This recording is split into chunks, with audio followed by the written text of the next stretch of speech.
तो स्वागत है आप सभी का हमारे यूट्यूब चैनल एग्रीबाइट्स में, जिसमें हम राइस की डिजीज़ पढ़ रहे हैं, हमारी धान की बीमारी।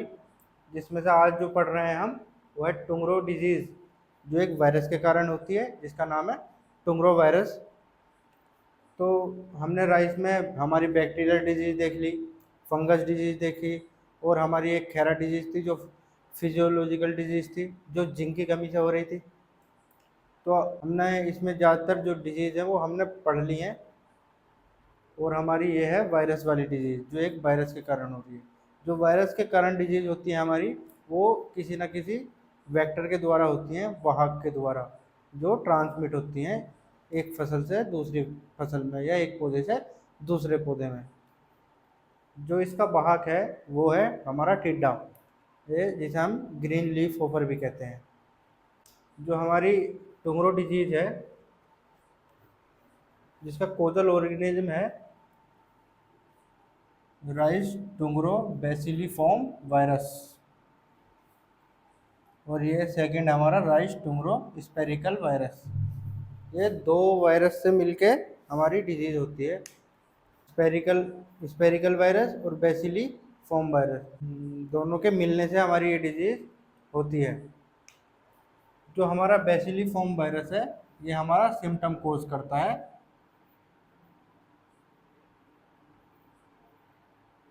और ये हमारा ट्रांसमिट करता है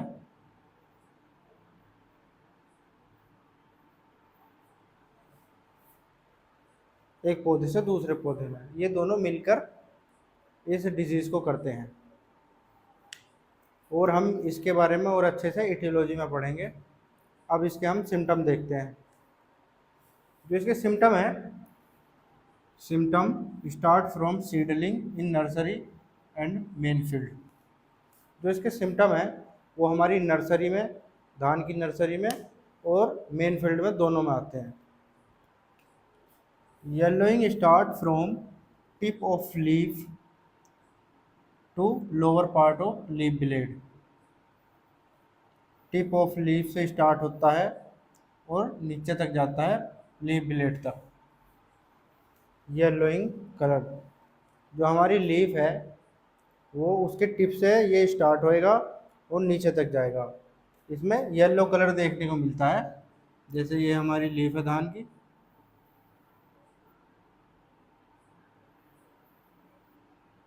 तो यहाँ से ये हमारा सिम्टम स्टार्ट होंगे इसके और नीचे तक जाएंगे, जिसमें येलो कलर देखने को मिलता है हमें। लीफ ऊपर से पीली पड़ने लगती है हमारी, और नीचे तक जाता है लीफ ब्लेड तक। लीफ ब्लेड इस टाइप से होता है स्टेम में, ये लीफ ब्लेड है नीचे तक। येलो कलर देखने को मिलता है हमारी लीफ में।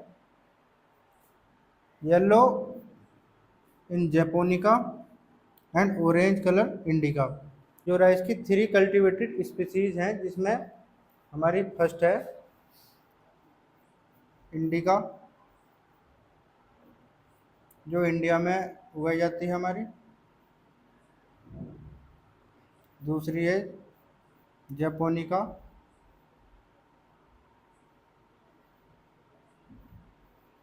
जो जापान में उगाई जाती है।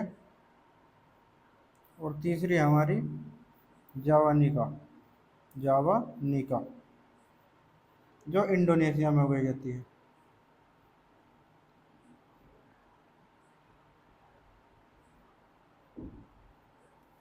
ये 3 हमारी स्पीसीज है राइस की, जिन्हें हम कल्टीवेट करते हैं। तो जो येलो कलर के सिम्टम आते हैं, येलो कलर की लीफ में देखने को मिलता है येलो कलर, वो जेपोनिका में देखने को मिलता है। और जो ऑरेंज कलर मिलता है वो इंडिका में देखने को मिलता है। Stunted growth is characteristic features of disease. इसका जो एक विशेष लक्षण है वो है प्लांट इसमें छोटे रह जाते हैं, जो इसका एक विशेष लक्षण है या इसका विशेष सिम्टम है, जिसे हम करेक्टरिस्टिक फीचर्स कहते हैं इस डिजीज का। When plant are infected at an early stage of growth, fertilizer are produced, root development is poor, and plant stunted.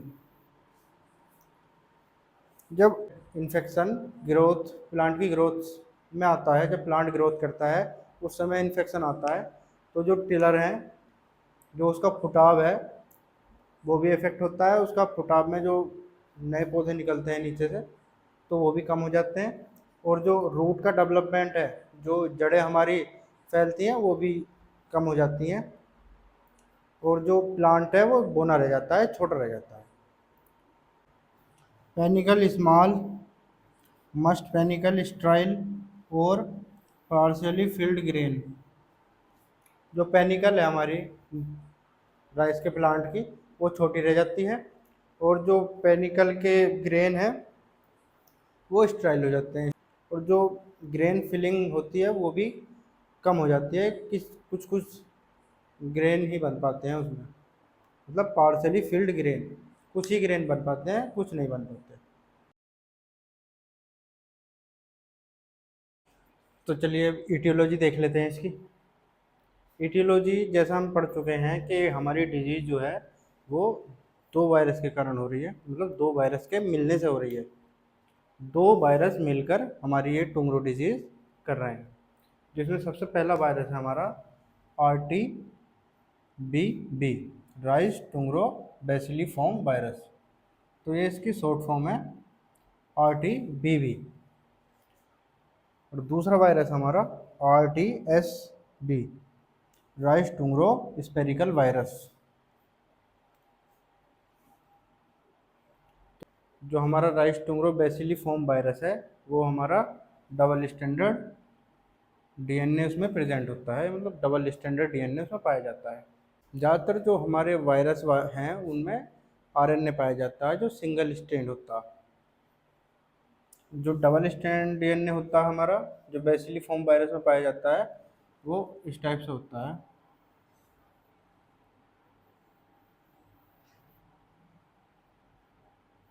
ये इसमें कोडोन प्रेजेंट होते हैं अंदर। और इसका शेप जो है रोड शेप का होता है, रोड शेप वायरस, ये इस टाइप से।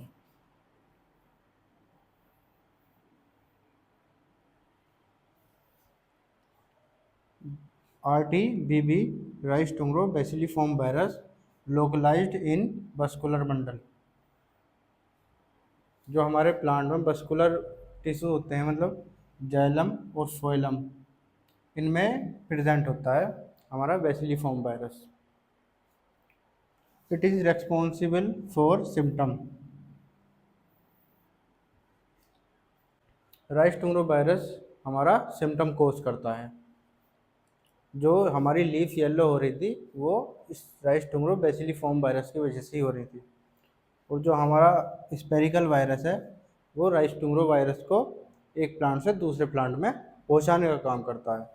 वो एक ट्रांसपोर्ट का काम करता है डिजीज़ की, जो एक प्लांट से दूसरे प्लांट में पहुंचाता है। और हमारा ये ओनली सिम्टम कोज करता है।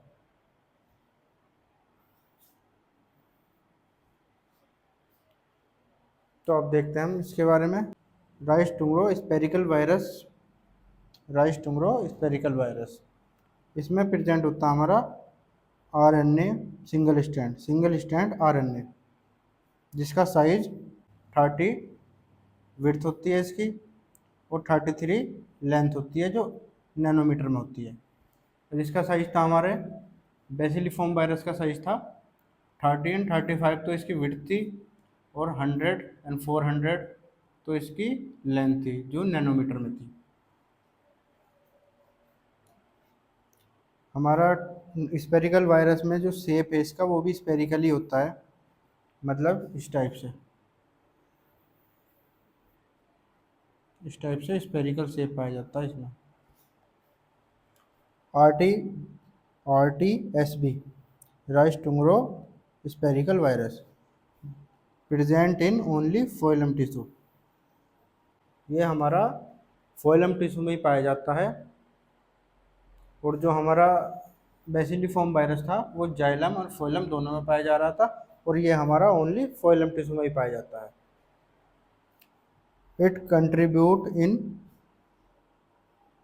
Transmission of bacilliform disease by green leaf hopper. इसका जो कंट्रीब्यूशन है वो बेसिलिफॉर्म वायरस को दूसरे प्लांट में पहुंचाने का है। हमारा जो वायरस है उसे एक प्लांट से दूसरे प्लांट में पहुंचाने का काम करता है। अगर ये स्पेरिकल वायरस ना हो तो हमारा बेसिलिफॉर्म वायरस दूसरे प्लांट में ट्रांसमिट नहीं हो पाएगा, जिसके कारण ये सिम्टम कोज नहीं कर पाएगा। अगर हमारा स्पेरिकल वायरस ना हो तो ये दोनों मिलके डिजीज़ कोज करते हैं। एक का काम है डिजीज़ को दूसरे प्लांट तक ले जाना, और इसका काम है सिम्टम कोज करना। जो हमें येलो येलो दिखाई देते हैं वो इसके कारण दिखाई देते हैं। और ये जो स्पेरिकल वायरस है ये लीफ होपर के द्वारा ट्रांसमिट होता है। जैसा हम पढ़ चुके हैं कि जो हमारा वायरस है उसके लिए एक वेक्टर होना ज़रूरी है डिजीज़ को ट्रांसमिट करने के लिए एक प्लांट से दूसरे प्लांट में। जो हमारा वेक्टर है वो ग्रीन लीफ होपर है। जितने भी हमारे वायरस हैं वो ज़्यादातर वेक्टर के द्वारा ही ट्रांसमिट होते हैं एक प्लांट से दूसरे प्लांट में।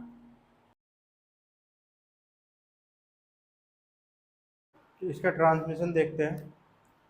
जो इसका ट्रांसमिशन है मतलब ट्रांसमिट एक प्लांट से दूसरे प्लांट में हमारी डिजीज किस कारण से हो रही है, कौन उसका वेक्टर है। तो इसका जो वेक्टर है वो ग्रीन लीफ होपर है, जो इस वायरस को दूसरे प्लांट में पहुंचाने का काम करता है। तो एक ग्रीन लीफ होपर एक वायरस को दूसरे प्लांट में पहुंचाने का काम करता है, एक प्लांट से दूसरे प्लांट में। इस ग्रीन लीफ होपर के कारण ही हमारे दूसरा प्लांट इन्फेक्ट होता है। तो इसका साइंटिफिक नेम है वो है नेफोटेटिक वायरेंसिस। नेफोटेटिक वायरेंसेंसिस, इसका एक और नाम है Nephotettix nigropictus. Nephotettix nigropictus. Both adult and nymph are vector. जो इसका निफ है और अडल्ट है वो दोनों वेक्टर हैं। वो दोनों ही जो वायरस हमारा उसे ट्रांसफर करते हैं एक प्लांट से दूसरे प्लांट में। जो मिनिमम एक्यूसीजन फीडिंग है इसकी वो 5 to 7 मिनट है। मतलब कि जो हमारा लीफ होपर है, जो इन्फेक्टेड प्लांट है जिसमें वायरस है, उसे 5 से 7 मिनट तक फीड करेगा, तभी हमारा जो वायरस है वो इंसेक्ट में आएगा, यानी कि लीफ होपर में आएगा। नो लेटेंट पीरियड, इसका मतलब कोई पीरियड नहीं है, जैसे कोई फिक्स पीरियड है कि आप ये फीड करेगा तो कुछ दिन बाद ये इन्फेक्ट करेगा। ये फीड करने के तुरंत बाद भी प्लांट को इन्फेक्ट कर सकता है। इन्फेक्टेड अप टू 5 डेज, और ये 5 डेज तक मतलब 5 दिन तक कभी भी प्लांट को इन्फेक्ट कर सकता है लीफ होपर, जिसने जो हमारा इन्फेक्ट प्लांट है वो फीड करा है जिसमें वायरस था। तो बाद में ये 5 दिन तक और प्लांट को भी इन्फेक्ट कर सकता है। जब दूसरे प्लांट में फीड करेगा, दूसरे प्लांट को खाएगा, तो ये उसमें वायरस छोड़ देगा और वो हमारा प्लांट इन्फेक्टेड हो जाएगा। इपियोडर्मिलॉजी मतलब फेयरवेल कंडीशन वायरस की। तो वायरस के लिए जो हमारा वायरस है उसे फैलने के लिए या ग्रो करने के लिए 3 कंडीशन का होना ज़रूरी है। पहली है वायरस सोर्स का होना, मतलब किसी प्लांट में या कहीं जो वायरस है वो प्रेजेंट होना। दूसरा है प्रेजेंस ऑफ वेक्टर, जिस वाहक के द्वारा हमारा वायरस एक प्लांट से दूसरे प्लांट में जाएगा उसका होना, जो हमारा लीफ होपर है। और तीसरा हमारा होस्ट प्लांट, जिस प्लांट में इन्फेक्शन करेगा। ये हमारा जो लीफ होपर है ये वायरस के सोर्स पे जाएगा या जो इन्फेक्टेड प्लांट है उसे फीड करेगा। उसे फीड करने के बाद ये होस्ट प्लांट पे जो हमारा हेल्दी प्लांट है उसे जब फीड करेगा तो उसमें वायरस कर देगा हेल्दी प्लांट में। इसे फैलने के लिए डेंस प्लांटिंग, और हमारा क्लाउडी वेदर, और हो जाएगा इसमें हाई डोज ऑफ नाइट्रोजन, जिसके कारण ये जल्दी से मतलब ग्रो करते हैं। तो ये 3 कंडीशन का होना ज़रूरी है। Presence of virus source, virus का होना, दूसरा है वेक्टर का होना, और तीसरा हमारा होस्ट प्लांट, जिस प्लांट में इन्फेक्ट करेगा। तो चलिए अब देखते हैं डिजीज साइकिल। डिजीज साइकिल में जो हमारा जो वायरस है वो सरवाइव करता है वायरुली वायरुली फेरस इंसेक्ट। वो इंसेक्ट जो वायरस से इन्फेक्टेड होते हैं उन्हें हम वायरोली फेरस इंसेक्ट कहते हैं। वायरोली फेरस इंसेक्ट। तो ये जो हमारा वायरस है वो वायरोली फेरस इंसेक्ट और वीड होस्ट में सर्वाइव करता है, और बाद में वायरोली फेरस इंसेक्ट हेल्दी प्लांट में फीड करते हैं, मतलब हेल्दी प्लांट को खाते हैं। तो जब ये हेल्दी प्लांट को खाते हैं तो जो हमारे वायरस है वो हेल्दी प्लांट में ट्रांसमिट हो जाते हैं या उसमें पहुंच जाते हैं, जिससे कि वो प्लांट इन्फेक्टेड हो जाता है। तो फिर ये वायरस मल्टीप्लिकेशन करता है और सिस्टमेटिक मूवमेंट करता है इन प्लांट में। जैसा हमने पढ़ा था, जो ये वायरस है वो हमारे जाइलम और फोइलम में एंटर करता है, उसमें अपना रहता है, उसमें मल्टीप्लिकेशन करता है और बाद में सिम्टम डेवलप करता है हमारे प्लांट में। जैसे हम जो हमारा लीफ था वो हमारी येलो हो रही थी ऊपर से, और जो प्लांट है वो भी हमारा बोना रह गया था, और उसकी रूट और जो पेनिकल है उसका साइज भी कम हो गया था। जो हमारे नॉन वायरुली फेरस इंसेक्ट हैं वो हमारे इन्फेक्टेड प्लांट को फीड करेंगे, जिससे वो भी वायरुली फेरस इंसेक्ट में कन्वर्ट हो जाएंगे, मतलब वो भी इन्फेक्टेड हो जाएंगे। और इन्फेक्टेड जब ये दूसरे प्लांट में फीड करेंगे हेल्दी प्लांट में, तो ये दूसरे प्लांट को इन्फेक्ट करेंगे, तो जिसे हम सेकेंडरी साइकिल कहते हैं।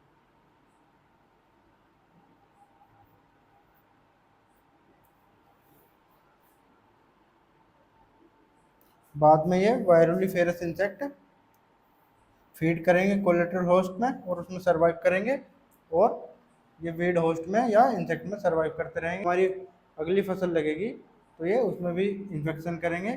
ये साइकिल हमारी चलती रहेगी। तो चलिए देखते हैं मैनेजमेंट। तो मैनेजमेंट में क्या है? मैनेजमेंट में हमारा आइडियम प्रैक्टिस आ जाएंगी, जिसमें कल्चरल, मैकेनिकल, बायोलॉजिकल और केमिकल। दूसरा हमारा resistant variety. Resistant variety like IR36, IR50, ADT 37, Surekha, CO45, ये हमारी कुछ वैरायटी हैं। और in epidemic area follow crop rotation with pulse crop और ऑयल सीड क्रॉप। जिस एरिया में हमारा वायरस फैल चुका है, मतलब वहाँ इन्फेक्शन है इस वायरस से, तो वो वहाँ हमें क्रॉप रोटेशन अपनाना चाहिए पल्स क्रॉप के और ऑयल सीड क्रॉप के साथ। Apply Neem cake 12 kg in nursery. 12 kg Neem cake हमें नर्सरी में देना चाहिए, जिससे हमारा टुंगरो डिजीज कंट्रोल में होती है। Ploughing and harrowing field destroy stubble and weed host. हमें जुताई या हैरो से हमें जुताई करनी चाहिए, ताकि जो फील्ड में स्टेबल है और वीड होस्ट है वो नष्ट हो सके। लाइट ट्रैप का इस्तेमाल कर सकते हैं हम, जब ताकि हम लीफ होपर को कंट्रोल कर सकें। केमिकल में क्या है? केमिकल में हम स्प्रे कर सकते हैं मोनोक्रोप्टोपास का 30 WSC 40 ml पर हेक्टेयर के लिए। तो मोनोक्रोप्टोपास है उसे हम 40 ml ले सकते हैं पर हेक्टेयर के लिए, जिसका स्प्रे हम 15 से 30 दिन बाद कर सकते हैं ट्रांसप्लांटिंग के। और सीड ट्रीटमेंट कर सकते हैं हम थाइमेट से, जो हमारा है 1.3% 100 ग्राम सीड के लिए। 1.3% थाइमेट का इस्तेमाल कर सकते हैं हम 100 ग्राम सीड के लिए। मोनोक्रिप्टोपास और थाइमेट, मोनोक्रिप्टोपास का स्प्रे कर सकते हैं और थाइमेट हम सीड ट्रीटमेंट के लिए इस्तेमाल कर सकते हैं। तो हमारी डिजीज कंप्लीट हो गई है।